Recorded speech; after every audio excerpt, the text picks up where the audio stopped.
हमारे बीच में हमारे बहुत आदरणीय पूर्व स्पीकर हरियाणा विधानसभा कुलदीप शर्मा जी, हमारे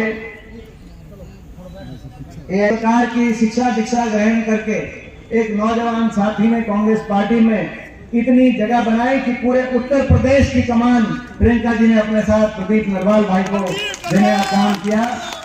हम इनको बधाई देते हैं और हम इस बात के लिए बधाई देते हैं इनको कि लगातार ये जो सम्मेलन चल रहे हैं और ये इन सम्मेलनों का रूप और आगे आने वाले समय में बढ़े, ऐसा मैं सुझाव कांग्रेस के, मैं भी कांग्रेस पार्टी के हमारे प्रदेश अध्यक्ष हैं और उनका साथ है, उनको मैं दूंगा जल्द ही। आपने 2 सम्मेलन, एक सोनीपत में हुआ, आज करनाल में रिकॉर्ड ठंड में सम्मेलन हुआ है, तो मैं आपको इस बात के लिए एक आपने इस सम्मेलन में एक नेतृत्व प्रदान करने का काम किया, तो आपको मैं बहुत बहुत बधाई देता हूँ प्रदीप भाई।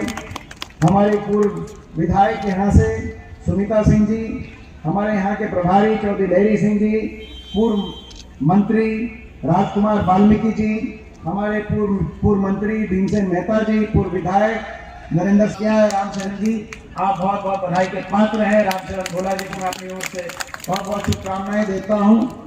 हमारे युवा कांग्रेस के प्रदेश अध्यक्ष दिव्यांशु बुद्धिराजा जी, हमारे भाई और यहाँ से करनाल से जो प्रत्याशी रहे कांग्रेस पार्टी के, आज दिन रात लगे रहते हैं, सरदार त्रिलोचन सिंह जी, सुरेंद्र नरवाल जी, हमारे पूर्व जिलाध्यक्ष कांग्रेस के करनाल के भाई सचिन कुंडू जी, मनोज बागड़ी जी, जीत सिंह जी, सतीश बंधु जी, खुशीराम जागलान जी, कमला मान। पहले इसी ठंड में, आज की तारीख में इसी ठंड में पानीपत में रैली हुई थी। ये बात हुई थी कि नहीं हुई थी? और अगले दिन पानीपत से चल के आए थे और सुबह पानीपत से चले थे और दोपहर तक करनाल पहुंच गए थे। और भाई पानीपत की रैली भी ठंड में रिकॉर्ड बना था, करनाल में भी। तो मैं कौन कौन साथी उस दिन साथ चलाते, एक बार हाथ खड़े करके बताना कौन कौन साथी साथ चला। मैं आप सबको बधाई देता हूं और उसकी भी आज हम वर्षगांठ बना रहे हैं, भारत जोड़ो यात्रा राहुल गांधी जी की वर्षगांठ, और उनको हम बधाई देते हैं कि वो इतनी हिम्मत दिखा रहे हैं, देश में दोबारा से यात्रा पे निकल गए। तो इस ऐसी सरकार जो लोकतंत्र की हत्या करने पे, जो संविधान को कुचलने के लिए जो सरकार अपने कदम बढ़ा रही हो, संविधान बचाने के लिए, इस लोकतंत्र को बचाने के लिए कांग्रेस पार्टी और राहुल गांधी जी इतनी हिम्मत दिखा रहे हैं, उनको बहुत बहुत बधाई देना चाहते हैं इस अवसर पर। और आज यहाँ पर एक जो कार्यक्रम का आयोजन किया गया है, दलित एकता सम्मेलन, कुछ विषय आए, मैं ज्यादा लंबी बात ना करके, लेकिन कुछ विषय जो आए उनके बारे में जरूर कहना चाहता हूँ। आज जो भाजपा की सरकार, खट्टर दुष्यंत सरकार, बीजेपी जेजेपी की सरकार, हरियाणा में 10 वर्ष हो गए सरकार। आप हम जानते हैं इस सरकार ने हरियाणा को विकास की पटरी से उतार दिया। 17वें पायदान पर हरियाणा पहुंच गया विकास दर में, जो नंबर 1 पे कभी हुआ करता था 2014 से पहले। इस सरकार ने अपने 10 साल, 9.5 साल के कार्यकाल में हरियाणा को बेरोजगारी में देश में नंबर 1 बना दिया। हर घर में एक पढ़ा लिखा नौजवान, शिक्षित मेरा भाई, बेरोजगारों की फौज खड़ी कर दी। ऐसी ये सरकार, हम जानते हैं सरकार ने हरियाणा को महंगाई में नंबर 1, भ्रष्टाचार में देश में नंबर 1, हर घर का बजट बिगड़ गया महंगाई से। डीजल, पेट्रोल, रसोई गैस का सिलेंडर, बिजली के बिल, जो देश में सबसे महंगी बिजली हरियाणा में, बिजली का बिल, और उसके ऊपर स्कूल की फीस। आज सबसे ज्यादा महंगाई हरियाणा के अंदर, सबसे ज्यादा बेरोजगारी आज हरियाणा में, सबसे ज्यादा भ्रष्टाचार। बीजेपी और जेजेपी में भ्रष्टाचार के आधार पर आप जानते हो समझौता हुआ। ये खट्टर सरकार लोगों ने दोबारा नहीं बनाई थी, 40 पे रुकी थी बीजेपी। लेकिन ये कैसा गठबंधन आया, बीजेपी का पिछली बार नारा था 75 पार, बीजेपी कहती थी 75 पार, दुष्यंत चौटाला कहता था जमुना पार। इलेक्शन होते ही दोनों बन गए पक्के यार, और हरियाणा बना दी भ्रष्ट सरकार। लोगों कह दिया 5100 बुढ़ापा पेंशन में सरकार बना रहे हैं। मैं पूछना चाहता हूं 5 साल के बाद वो 5100 पेंशन किसी की आई या नहीं आई हरियाणा के अंदर, हम पूछना चाहते हैं। 5 साल हो गए, भूल गए लोगों को लूटने में लग गए और हर वर्ग को अपमानित करने का काम इस सरकार में हुआ। किसान आंदोलन हुआ, किसान के हकों को मारा, 750 किसानों की जान गई। तो कर्मचारियों को ओल्ड पेंशन स्कीम के लिए कर्मचारियों पे लाठीचार्ज हुआ, सरपंचों पे लाठीचार्ज हुआ।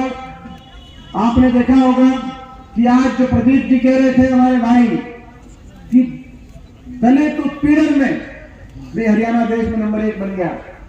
सबसे ज्यादा आज हरियाणा में दलितों के ऊपर अपराध जो एनसीआरबी के गृह मंत्रालय के आंकड़े, हमारे नहीं भारत सरकार के आंकड़े, हरियाणा देश में उसमें आगे आ गया। और 2014 के मुकाबले 2.5 गुना आज जो दलित अट्रॉसिटी के केस हरियाणा में बन रहे हैं वो 2.5 गुना उसमें इजाफा हो गया। ऐसी स्थिति आई, गरीब की सारी योजनाओं को बंद करने वाली सरकार ये साबित हुई।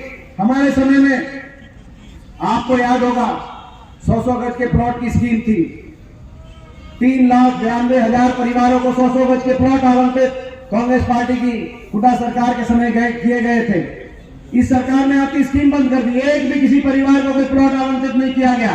और ना प्लॉट आवंटित किया गया, जहां प्लॉट मिले थे जिन गांवों में, उनमें उन प्लॉटों पे या तो कब्जा नहीं दिया गया या उनको आगे डेवलप करके मकान बनाने का काम भी नहीं किया गया। और प्रियदर्शनी इंदिरा आवास योजना जो 91,000 की और 1 लाख की जो हमारी ग्रांट आती थी, जिसमें 3.5 लाख परिवारों को उससे मकान आए थे, वो भी स्कीम खत्म कर दी। सर्वे कराया ना मकान आया। मैं पूछना चाहता हूं आपसे, पिछले 10 साल में इस खट्टर सरकार में, खट्टर दुष्यंत सरकार में किसी के प्लॉट आया किसी गांव में? मैं पूछना चाहता हूं,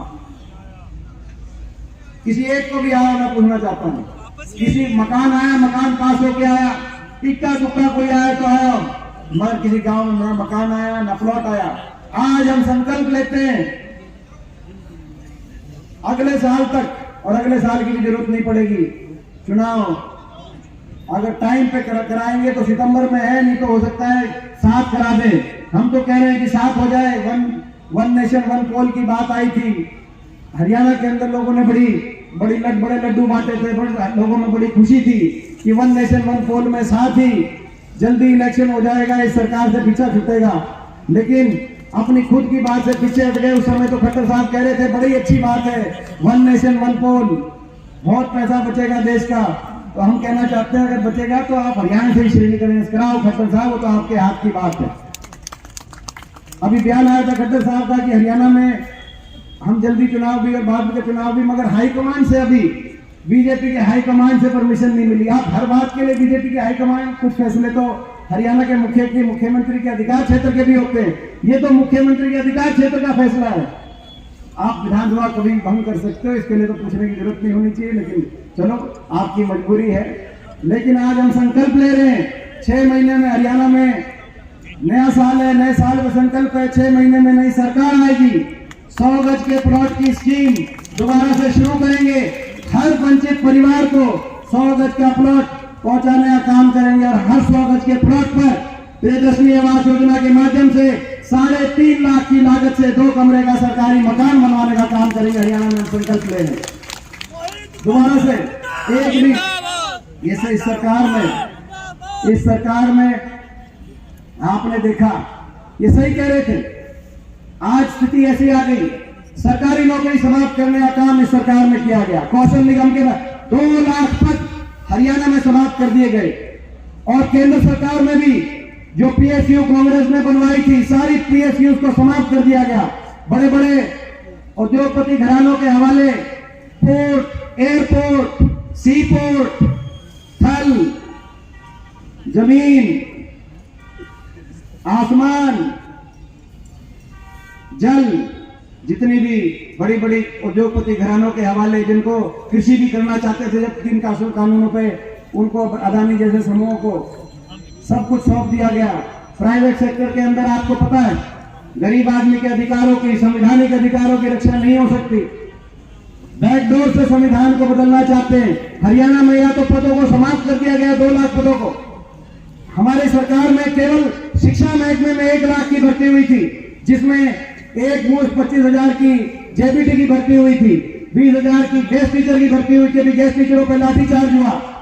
खट्टर साहब कहते हैं मेरिट की बात करते, मैं बताना चाहता हूं खट्टर साहब को, वो प्रदेश की और देश की अकेली ऐसी भर्ती थी, हर गांव की भर्ती, हर गांव में, और केवल मेरिट के आधार पर, बिना इंटरव्यू के जिसके नंबर ज्यादा थे उसी को मेरिट के आधार पर गेस्ट टीचरों को लगवाने का काम उस सरकार के अंदर, हुड्डा सरकार में किया गया था।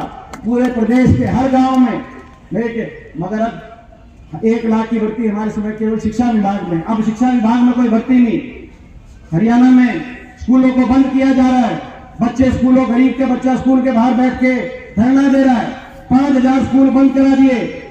ये 10 साल तक शिक्षकों की भर्ती नहीं की गई। सरकारी शिक्षा प्रणाली पे इतना बड़ा प्रहार, ये गरीब के अधिकारों पे प्रहार है। हम संकल्प लेते हैं 6 महीने में 5000 स्कूल बंद कराने वाली ये खट्टर सरकार जाएगी और हरियाणा के अंदर वे स्तरीय सरकारी स्कूल दोबारा से खुले। हमारे समय 250 स्कूल खुले थे 10 साल में। बाकी कोई भी सरकार नहीं हरियाणा में, हमेशा स्कूल किसी भी पार्टी की रही हो, स्कूलों की संख्या में इजाफा हुआ था। पहली सरकार है जिन्होंने 5000 स्कूल बंद कर दिए। आज मैं कहना है, और या तो पद समाप्त कर रहे हैं सरकारी या कच्चों में परिवर्तित, जैसा कि अभी स्पीकर साहब ने कहा कौशल निगम के माध्यम से, जिसमें आरक्षण का प्रावधान नहीं है। बैकडोर से संवैधानिक अधिकारों को छीनने का काम कर रहे हैं। प्राइवेटाइजेशन के माध्यम से कहीं करते हैं, कहीं कच्ची नौकरी में, कौशल निगम जैसी कच्ची नौकरियों में जिसमें कहीं आरक्षण का प्रावधान नहीं करने का काम किया गया हो।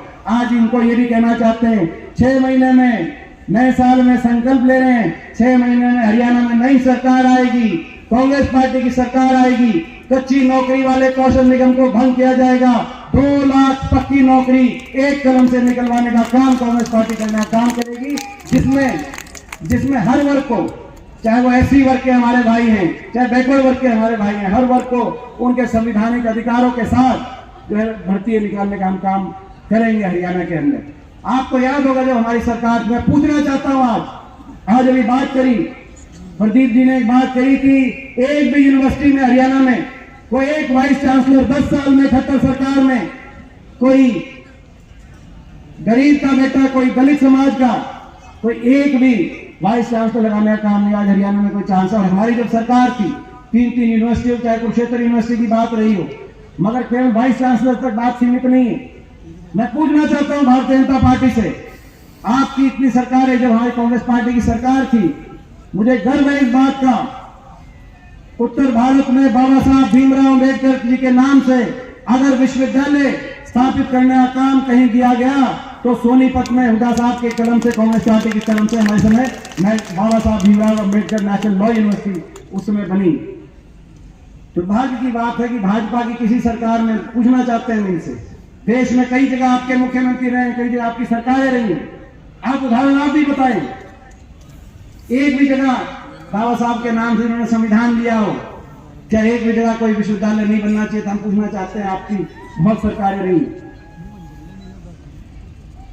आज आपको और हमको मिलकर ये लड़ाई लड़नी है। देश में इस तरह की, देश में ताकतें देश पे काबिज हुई संविधान की रक्षा करने के लिए, और सही बात है, उस संविधान, बाबा साहब के नेतृत्व में जो संविधान बना, मुझे गर्व है इस बात का कि जो मेरे स्वर्गीय दादाजी चौधरी रणवीर सिंह जी, उस संविधान निर्माती सभा के एक सदस्य के रूप में, उनके भी हस्ताक्षर उस देश के संविधान पे, उनके हस्ताक्षर भी वहीं पे अंकित हैं।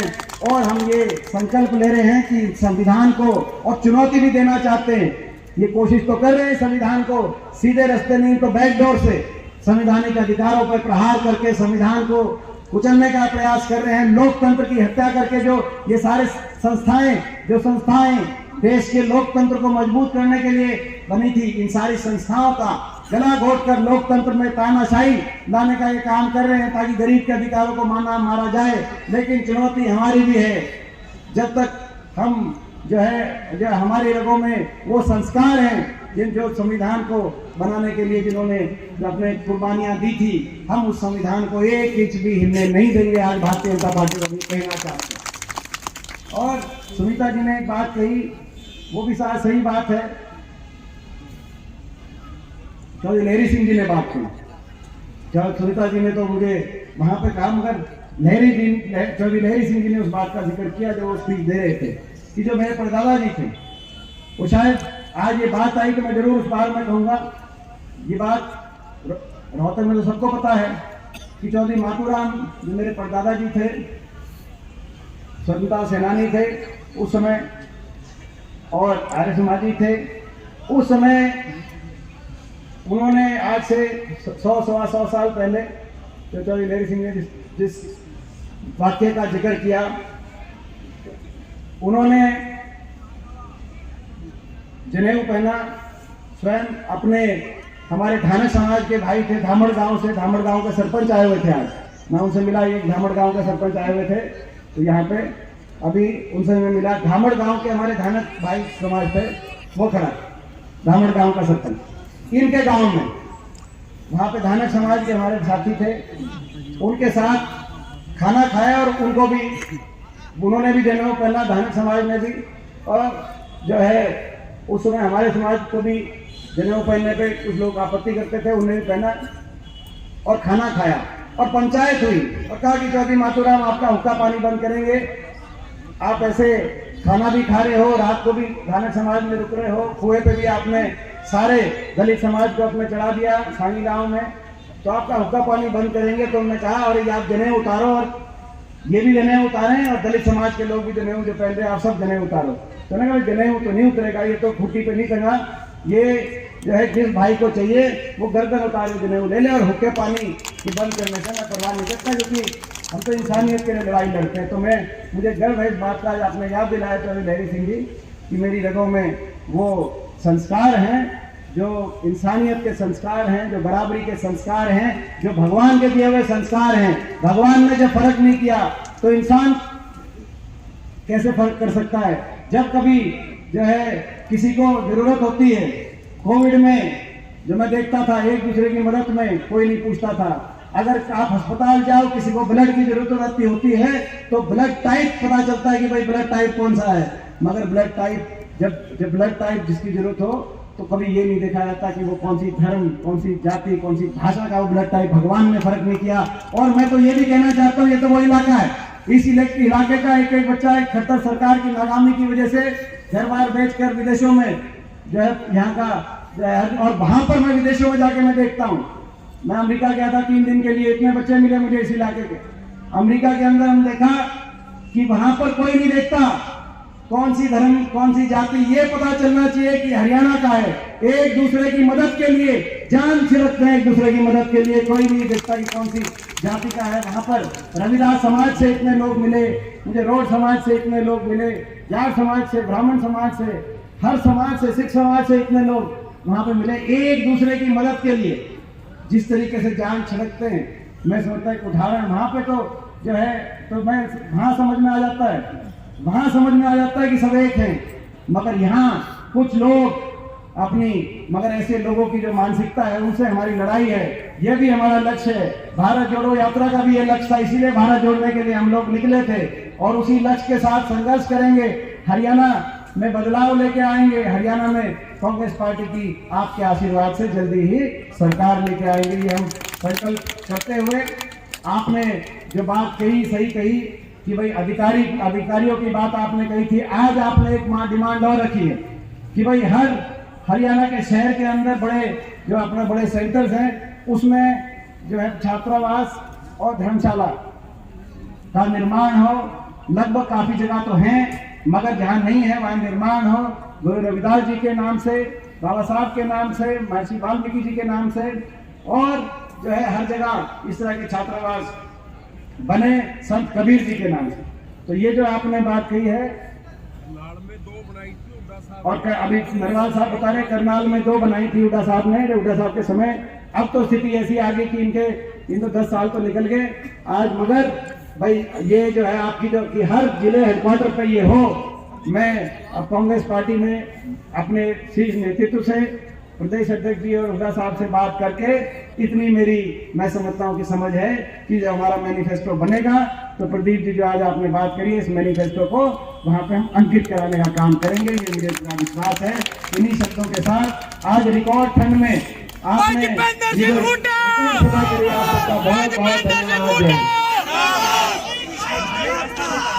भाई साहब भाई